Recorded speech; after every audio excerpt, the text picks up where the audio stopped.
Hello, my friends. These are not my eyes, the werewolf is behind me. Be sure to subscribe to my channel. The disease ate at his body and the doctor advised Anna to make her father comfortable. He also advised her to meet with the town's elders upon Jaeth's death to discuss her new role. Anna told him to fuck off, and to tell the elders to wait until she called on them for the council. Her father had smiled weakly at that. He was proud of her strength but worried for her future of solitude on the farm. On that last day with him, Anna sat and wept for him as the clock in his room ticked away his last minutes. The sound, which she found so comforting as a child, sounded like the bark of a drum. She got up and ripped it off the wall and threw it across the room, splintering it into 1,000 pieces. Please. Please don't leave me here. I need you to guide me. Couldn't you have left him to guide me, you bastard? She screamed at the ceiling, crumpling to the ground next to his bed. She felt a cold hand brush the top of her head, ruffling her hair. She looked up, startled. Her father was looking at her through barely opened eyes. "Anna," he whispered. She jumped up to her feet and hugged him, dripping tears all over his face.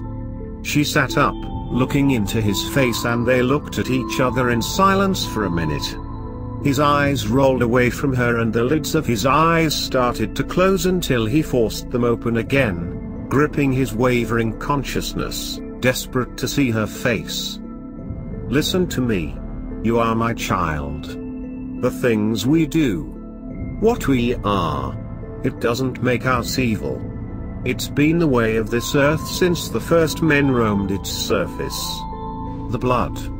His body convulsed, coughing, trying to get fluid out of his lungs. "Please don't go. Tell me what to do, please," she sobbed, shaking him lightly. One eye opened slightly, and then the other followed. He looked at her like he didn't know who she was for a moment and then went on. "The blood is a life force. It is required to keep this world in balance. We are servants, but we have a purpose. Believe in that purpose and you will find that your duty is sacred and that it is paramount to the survival of our flock, our people, if that word makes you feel better. They are yours to protect now. We are each a different kind of magic, maybe even with a different kind of purpose. You must find your own strength and strategy to succeed in your job. I am proud of you, Anna. I wish I could be here to see how strong you become. I imagine you will be magnificent." Jaeth sighed the last word and then his mouth tightened as he fought unconsciousness and tried to focus on her eyes. Anna leaned her face down to his and looked into his eyes, nose to nose, as the last embers of life dimmed within them. He uttered no more breath and she closed his eyelids for good. In the distance, a pack of wolves howled into the night sky. The sound echoed and vibrated through the forest trees, up to the moon and into her head, settling there to keep her company forever. Anna shook her head to grasp the reality of the present again. She often had to remind herself where and when she was because her memories and her dreams were so vivid. She was back in the forest, walking towards home. She was alone, and her father and mother were long dead. "I am Anna and I have a purpose. For his sake and my own, I must carry it out. I am Anna and I am 18 years old. I am the keeper of this town and mine is a sacred duty." She whispered these like an incantation. The memories of Jaeth clicked through Anna's mind, scratching and poking at her sanity. She quickened her pace, eager to get back home and into bed. A few minutes later, voices in the darkness reached her ears. She stopped cold and listened. It sounded like laughing, only a mile away. She looked in the direction of the sound, focusing her eyes, that were as keen as a hawk's, and noticed a small glowing light flickering. She had never encountered people out in the woods after nightfall. Something was wrong this year. She had tried to ignore it, but her nightmares about the master had only fueled her fears that she was on the brink of failure. Now they were wandering into their woods as they pleased. By this time of the year, so close to reaping, they should be shut up inside their homes, having their last meals, awaiting the results of the harvest naming ceremony. It smelled of an uprising, and she couldn't have that. She started off towards the sound of the laughing voices. Joseph was writhing around on the floor of the bunk, laughing to the point of crying as Alan did his best Vincent Price impression. Another lovely day begins, for ghosts and ghouls with greenish skin. So, close your eyes and you will find that you've arrived in Frightenstein. Perhaps the Count will find a way to make his monster work today. For if he solves this monster mania, he may return to Transylvania. So welcome where the sun won't shine, to the castle of Count Frightenstein. Bwahahaha.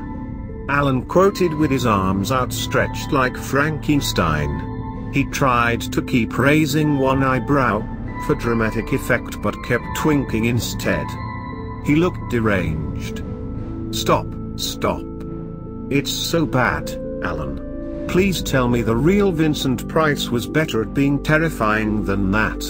You look like you're having a stroke, Joseph said while wiping the tears from his eyes. Kids these days don't know jack about the classic horror greats. He was the master. I guess I'm just not a scary guy, eh? I guess not, but you are the master at bringing the best comics and most disgustingly awesome junk food. Thanks for dinner, again. I was starving, Joseph said. Anything for you, Joey, Alan said. The warm glow was back in his eyes, brighter than ever. Well, I guess I'd better get back home.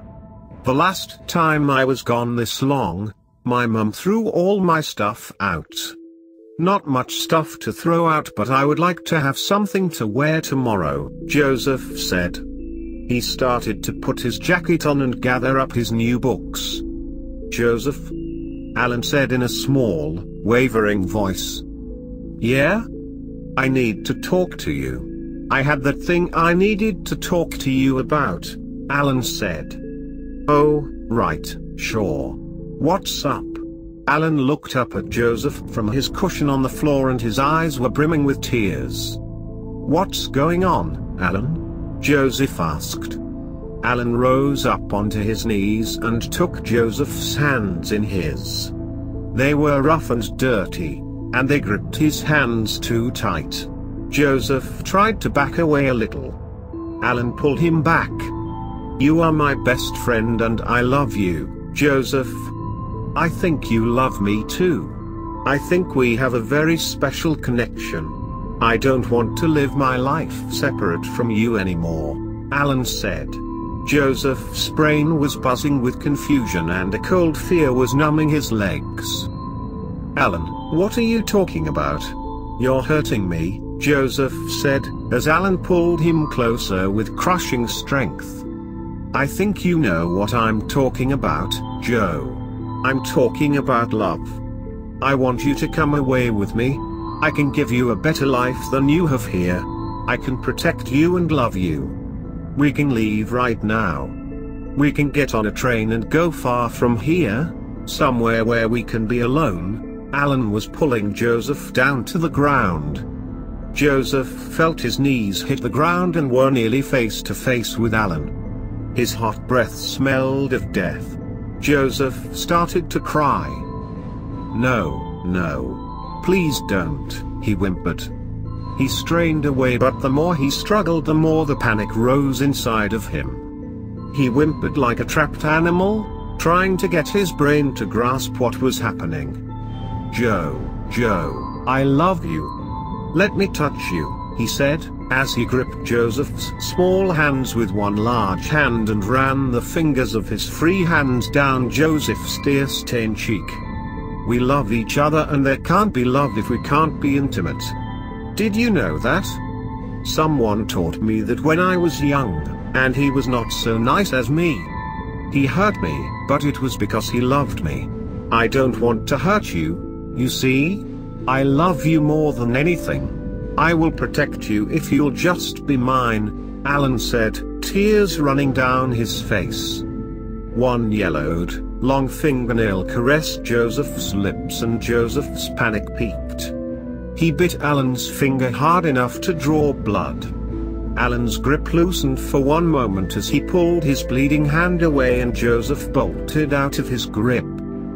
Alan rebounded quickly and reached for Joseph as he lunged for the door. As Joseph struggled with the door's latch, Alan grabbed Joseph's coat and tried to stand up.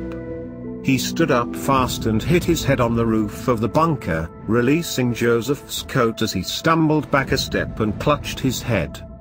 Joseph unlatched the door and darted out into the night. He ran without knowing which way he was going.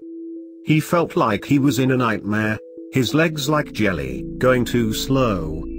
He ran and heard Alan bellowing in the bunker behind him. Joseph! Alan bellowed as he ran after him. Joseph turned to look and ran into a tree face first. He dropped to the ground and saw stars dancing in front of his eyes.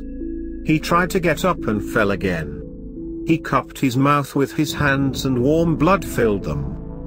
He made it back up to his knees and tried to push himself up with one leg, but he never made it up. He felt Alan's hands grip his shoulders and pull him back on top of him. Alan was sitting behind Joseph with one arm slipped tightly under his neck while the other moved under his arm. He locked Joseph into a chokehold and squeezed. Joseph felt his windpipe close slightly and he gasped for breath. Every time he struggled to get free, Alan squeezed tighter and Joseph finally went limp. Quiet, quiet now. Why did you do that? Why did you run from me? Alan sobbed into his ear. I thought you loved me.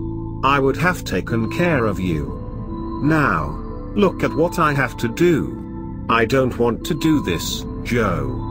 Why did you make me do this? Alan cried and squeezed Joseph's neck tighter. Joseph felt himself suffocating. He couldn't move. He couldn't breathe. This was how he was going to die.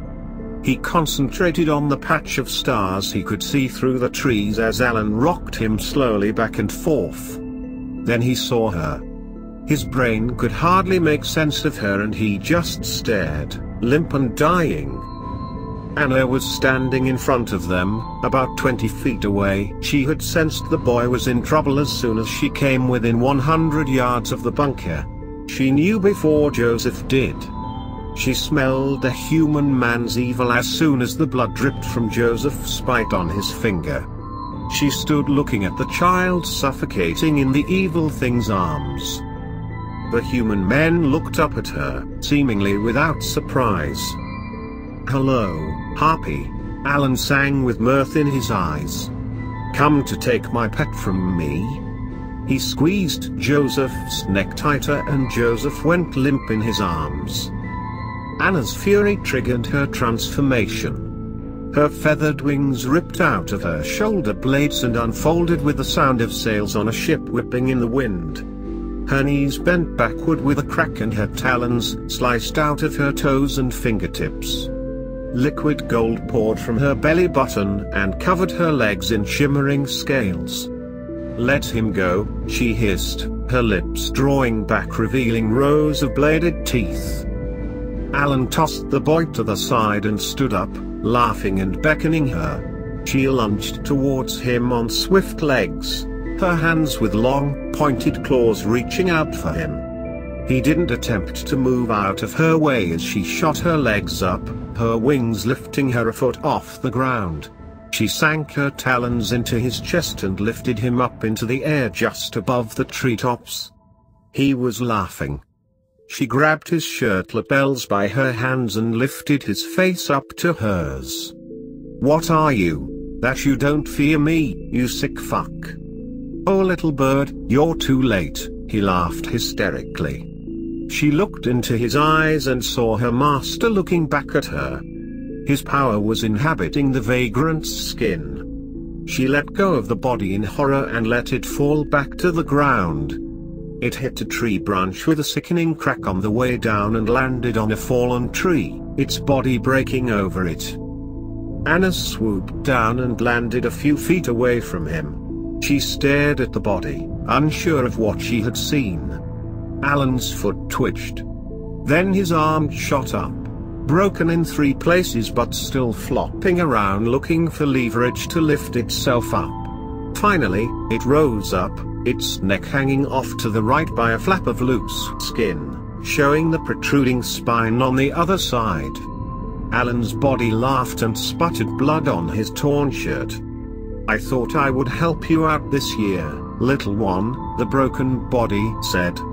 "That boy is the chosen one this year and I want him now." "Who?" she said, backing away from the walking corpse. "You don't recognize your own master?" he said, moving towards her with one dragging foot, his skin already turning the gray color of dead flesh. Thunder rumbled above them. Her master had always been one for dramatics, but she had never seen him speak through a human body, at least not in her waking life. She knelt down and bowed her head. To her right, the boy still laid unconscious. She recognized him from the town. The boy who spoke to her. "Ah yes, you get it now. That's a good girl. I'm trying a new look. What do you think?" He stood before her now, swaying slightly. Anna kept her head bowed, not knowing what to say. "I don't understand," she said finally. "There are many things you don't understand," the master in Alan clothes said with indignity. "Remember that. I borrowed this man to do my bidding. I wasn't sure if I could pull it off, but this man, well, this man had a hell of a lot of darkness in him already. It was easy to take hold of him. He had some very nasty plans for this young man. I just finished the job for him." "I finished the job for you," he said, patting her head with one limp hand. "The harvest naming ceremony isn't until tomorrow night," she said. "His name will be drawn, you'll see," he said and tilted her chin up with a twitching dead finger. "Have him drained and ready for me by tomorrow night," he said. "I'll be waiting." Alan's eyes went dull and his body collapsed in front of her. Anna sat up and looked over at the boy. She went to him and knelt by his body. Suddenly, his eyes flew open and he gasped. Anna screamed and moved away from him. He was alive. Joseph coughed, trying to drink cold air into his lungs. When he could finally breathe regularly, he looked around, crawling away from that spot on his hands and knees. He saw Alan's body laying there, dead. Anna was gone. He stood up, shivering and crying, feeling his brain shifting towards the comforting realm of numb insanity. He moved towards Alan's body, looking down at the lump of flesh, not knowing how he had died or if Anna had really been there. He wasn't sure of anything except that this man wanted to hurt him. The one person he had opened himself up to had intended on doing things he couldn't bear to think about. He was suddenly angry. He was angry at this world and all its demons. He spits on Alan's body. He looked at the bunker, his safe place that now holds the only horror. He dragged Alan's body into the bunker and took the lantern off its hook. He picked up his copy of Ancient Beasts, a book that had been his father's, and stood just outside the bunker door. "Fuck you," he said with a face like stone. He lit the lantern and threw it into the bunker.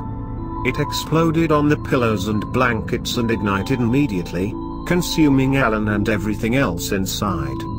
He walked away from the burning hut and headed towards his trailer. The moon looked down on a boy, as small as a mouse, winding through black trees, away from a blazing pit that burned all night. Marie woke up the next morning with panic flowing through her body. She didn't know why yet, but she knew it was going to be a terrible day. She climbed out of her bed and lurched towards the bathroom. She just barely made it to the toilet before throwing up. When there was nothing left to purge, she sat there panting, trying to remember the night before. She decided that whatever she had done was probably best forgotten. Panic gripped her heart again, and she went to Joseph's room. To her surprise, he was there. He was lying face down on his bed, his clothes and shoes still on, covered in dirt. He was breathing steadily, and she knelt beside him, looking at his tear-stained face. Marie clapped her hands over her eyes and wept. She wept for both of them, but mostly for her boy who deserved so much better than her. She gently took his sneakers off his feet and pulled a blanket over him. She stood in the doorway looking at him, and then her eyes widened with understanding. It was the day of the lottery. Marie ran to her room and checked the time, 11:45. She had 15 minutes to get to town to take her place in the church. She threw on some old faded jeans, boots, and a sweatshirt with a pattern of cigarette burns near the pockets. She dashed out and started up the old truck that had been Frank's. She kept it in decent shape. He had taught her how to keep it running and how to make repairs when she needed to. The engine roared to life and she sped off down the dirt road that leads to the main road to town. She had to take her seat in the church before it started. The town didn't care much about what she did with her life, but messing with the harvest naming ceremony would get her an extra ball with her name on it thrown into the mix, and Marie certainly didn't need any more odds stacked against her in this life. The town was silent. Not a soul stirred on the empty streets. All businesses were closed. The doors of the town's one small church stood open with a cheery paper sign hanging above the door that read, "Harvest Day." A drawing of two hands spraying punctuated the sentence. Marie parked a block away so that her engine wouldn't disturb the devastating silence that hung there. She ran to the church steps and stopped to look up at the sign. She rifled through her purse and pulled out a small flask, half full of cheap whiskey. She gulped it down without a wince. She put her trembling hands together in prayer and bowed her head and spit on the steps. She took a breath and entered the dim light of the church. Anna hadn't slept all night. She was pacing through the house, trying to understand what happened. The rules had always been the same. The master did not interfere with the harvest. She wasn't even aware that it was a possibility. She knew it was an old evil that possessed this town, and she knew that she was the only thing standing between the town and total destruction. She also knew that the master had never gone after a specific person for sacrifice. She also knew that the names that went in for naming ceremony were never the names of children. She considered going back for the boy's body and finishing the job right then before she lost her nerve. What would her father have done? She wasn't sure. Ultimately, she decided she would follow tradition and wait to take her victim until after the name was chosen. Maybe the night before was a test. She would wait for the results and proceed as her father had trained her. At noontime, she walked into the woods and made her way to the main road. She stood there, in the middle of the road, looking towards the town, awaiting their messenger to bring her the word. Marie opened the doors to the church and every head turned to look at her. The townspeople stood in the pews of the church in their Sunday best. Every face looked as if it hadn't slept in days. Dark circles and cracked lips were worn by all. The church smelled of sour sweat. Every person there was preparing for death. Marie met their gazes with indifference. She did not fear their judgment. She was sure they would be happy to see her name pulled that day, but that was up to fate. Each person she looked at turned away from her brazen gaze. She stood in the back and was happy to have her out to herself. The only sound was that of flies buzzing and thumping against the glass, trying to escape. Dolores Thorne, a woman older than dirt, was led up to the podium by Pastor Quinn. She could barely walk and barely see, which made her ideal for an unbiased name picker. She stood dumbly by the podium as the pastor addressed his enraptured audience. Friends, family and neighbors, I welcome you all to the annual harvest naming ceremony. We have been blessed year after year with fruitful crops and healthy livestock by our generous God. Today, as we have every year since the beginning of time, we give thanks to our God for all He has given us. We give one of our own as a gift to He who protects us and Him who grants us life. Before the chosen one is revealed, let us pray, the pastor said with an elated smile. The congregation bowed their heads, some wringing their praying hands so tightly their knuckles shone white. They spoke in unison. Our Lord, who dwells in darkness, unspoken be thy name, protector of life and forgiver of sins. Lead us from the deserts of famine and bless us with a fruitful harvest. Accept our gifts and forgive our folly, for we are the herd and you are our shepherd. Unholy be thy name forevermore. Marie moved her lips in unison but dared not speak the words aloud. She had accepted the ritual because it had always been there, but she despised speaking directly to the Lord they worshipped. She couldn't imagine anything good coming from bowing to a God who took such sacrifice. Yet, here she stood, participating. It was easier to lay low than to cause a scene. She was accustomed to pretending worship. It came in many forms and pretending was easier than rebelling. You may be seated, the pastor said. The townspeople sat obediently. Dolores Thorne, the old woman at the podium, was taken by the arm and led to the bingo ball mixing cage that sat on a table at the front of the pulpit.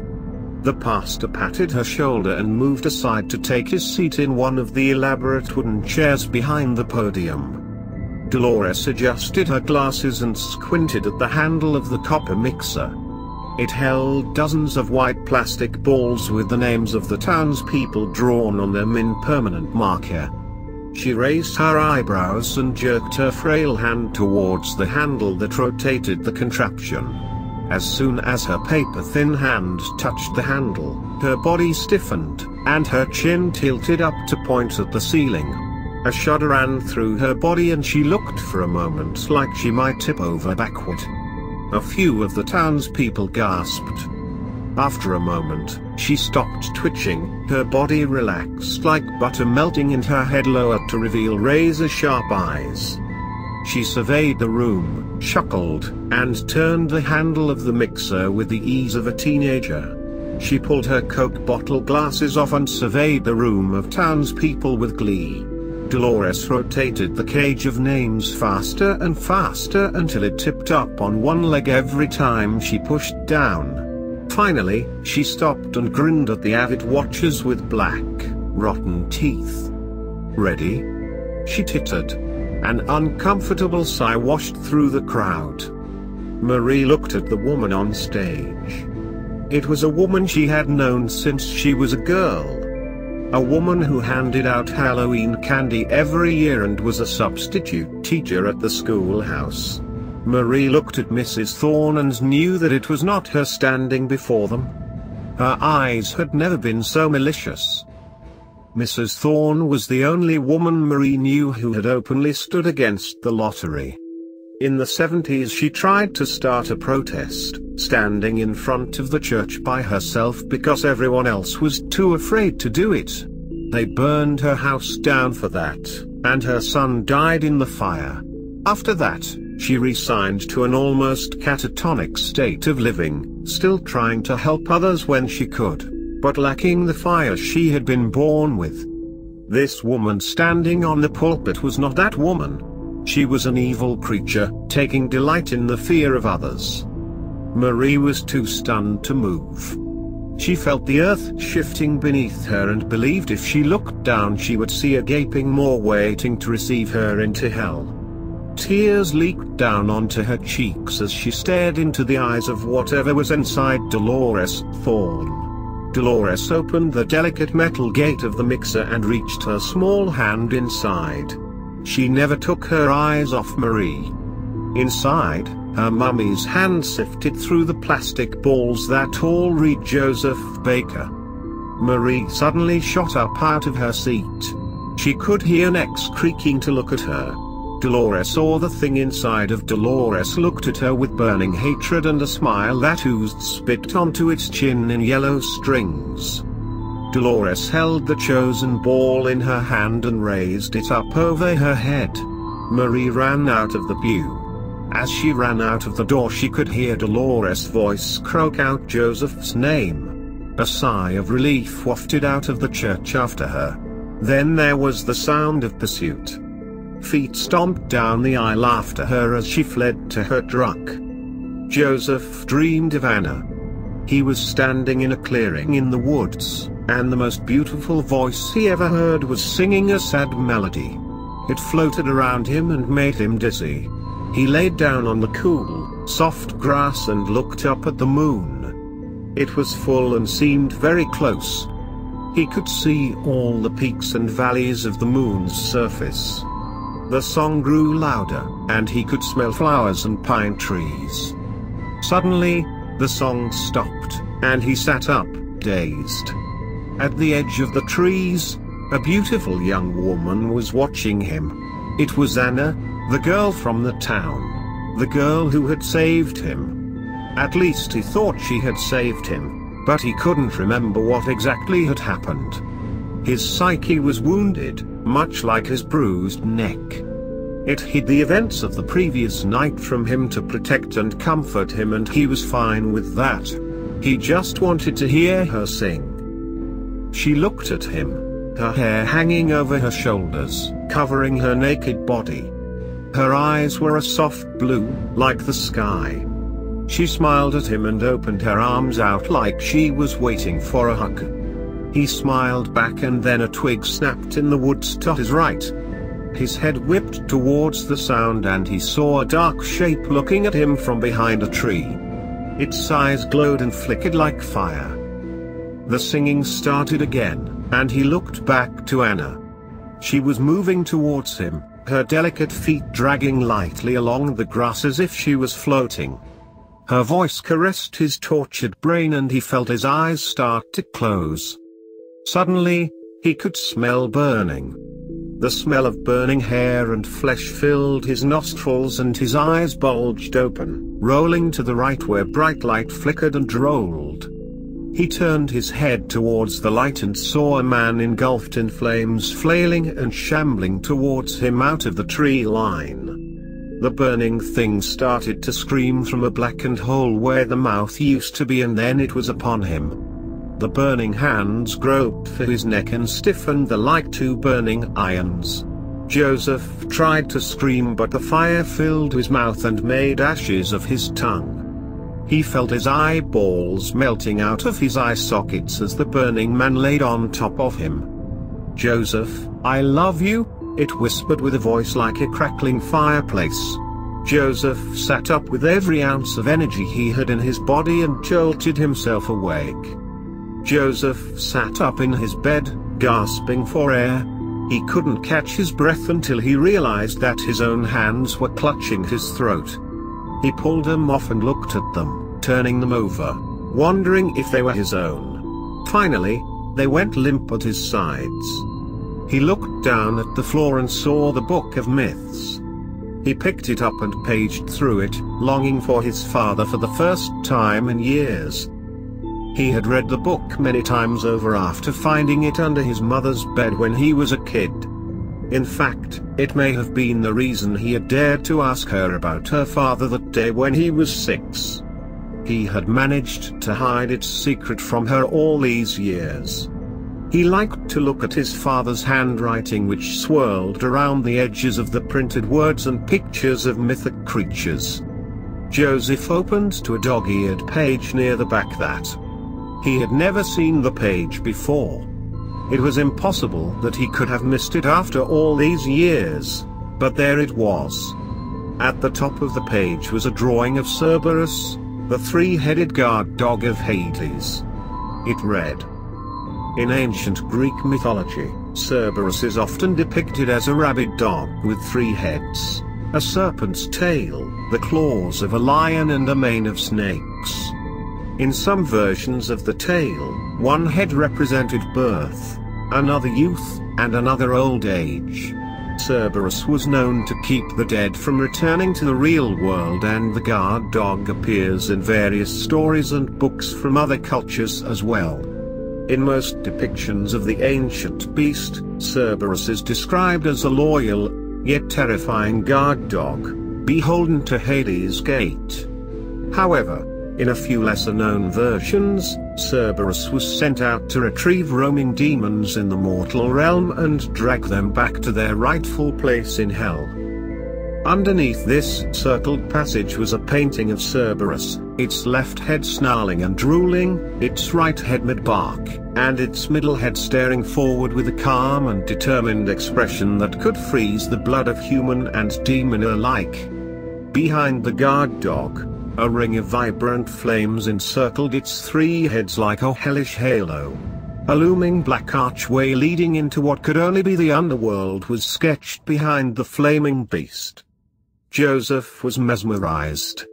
He looked into the eyes of the dog's middle head and felt, or heard, a sound rising in his head. It was like a tunnel opening and releasing a fury of wind from some place far below. The sound grew louder and he closed his eyes and put his hands on his ears in a futile attempt to shut it out, but it was already within him, spreading and changing him in some way he couldn't understand. When the sound finally stopped, he was left panting. He felt beads of sweat clinging to his forehead. He looked back down at the page and saw that below the circled passage was a scribbled note in red ink that read, the 11th of January 2018. The date of the harvest. Today's date, he thought. It was also his 13th birthday. Joseph could hear the roaring sound again, but it wasn't in his head. It was the sound of an approaching truck and it was coming fast. He ran to the window and saw his father's truck careening towards the trailer, kicking up a cloud of dirt behind it. About 100 yards down the road, Joseph could see 2 police cars approaching, their sirens blazing. The truck screeched to a halt in the driveway and his mother jumped out of the car. He had never seen her face so focused before. He thought she looked better than she had in many years. Probably because she was the soberest she had been his whole life. "Joseph!" she bellowed while yanking the door open. The police sirens grew louder. Joseph backed away from the door and hugged the book to his chest. He was sure in that moment that she was going to kill him. "Joseph!" She locked her eyes on his and lunged the few paces towards him. She hugged him for one moment and looked down at the book. Her eyes were huge, and her mouth was trying to form words. The sound of tires on gravel was just outside the trailer and she grabbed him by the shirt collar and tugged him to the small folding closet next to the bathroom. She tugged it open and it got stuck like it always did. Marie started to panic, pulling on the handle wildly, the accordion door catching on the same infuriating spot. "Come on, you son of a bitch," Marie said through clenched teeth. Tears of frustration and fear were welling up in her eyes. Joseph started to cry, thinking she had gone completely mad and knowing deep down that it was worse than that. Mum, what's happening? What are you doing?" The door swung open with one last forceful pull. Marie barked a sound of wild relief and pushed the clothes on hangers aside. She held Joseph against the wall with her left hand as he stared at her in shock. Her right hand found a small screw on the back wall of the closet and pulled it out with her nail. It popped out the corner of an almost invisible square paneling in the wall, and she pried it open. Inside was a tiny crawl space, covered with cobwebs and some empty liquor bottles. Marie looked back at Joseph and pulled him down to the ground.